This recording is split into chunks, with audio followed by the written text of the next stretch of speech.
Hello. So I'm finally sitting outside because there's some sunshine. Yay, finally.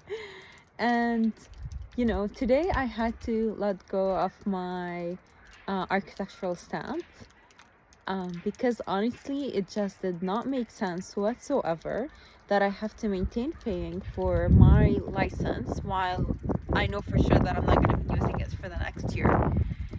And it made me realize, like, what a fraud, like, what a system. Even if I was to say that, hey, I'm not going to be practicing architecture, I still have to pay half of the amount, and I still need to register for some continuing education sessions, which each session costs money. And I said, and what am I getting in return? Like, what is it that I'm getting in return with me being registered under the OAA? Like, if there was some benefits, health insurance, or like extra things that I'm getting in return, then it could have made this justifiable, but it didn't. And when I submitted my surrender document, honestly, you have no idea how hard I worked to get my license.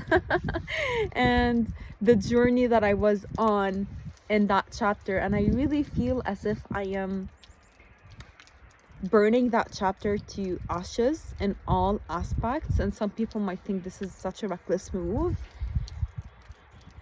but for me, it's like I had to let go of that certification that I was relying on it to give me some sort of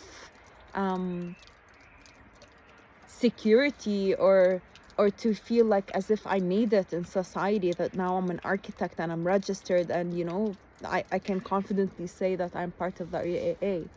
So without it, who am I?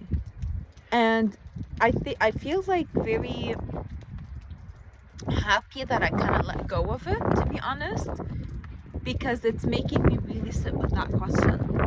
Like, who am I beyond those certifications and roles and responsibilities, and really deepen that relationship with self without all these external applauses.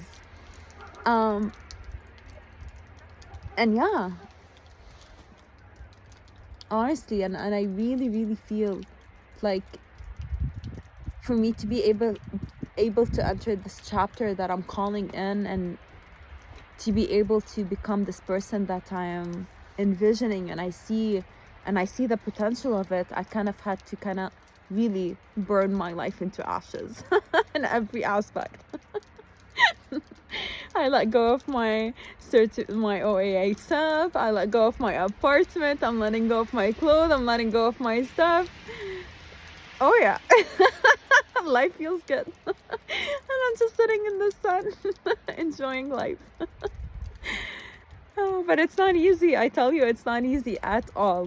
But it's something that I will be documenting, so that way, my journey can also be hopefully an inspiration for many to know that we will be okay, and we will be held, and we will always find a reason. You become creative in the most challenging ways, and we become creative when things are not given to us on a plate, on a silver plate or a gold plate.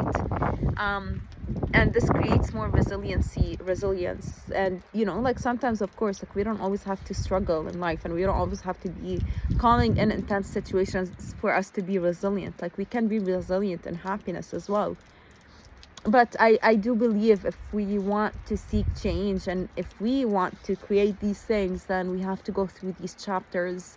And it's like you're trying to be rebirthed, and you're going through your own metamorphosis. So you're really shedding a skin, and it can feel painful at times.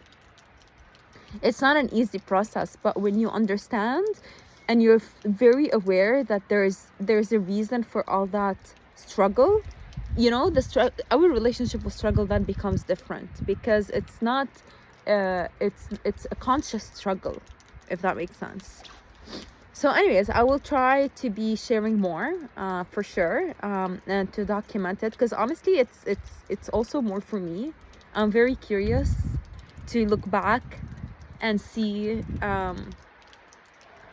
how I developed even in the way I articulate my thoughts, how what were the things that I was saying and sharing, and where I was in relationship to fear, to control, to attachment, and now how I'm dealing with life. So stay tuned and I'll share more. Ciao.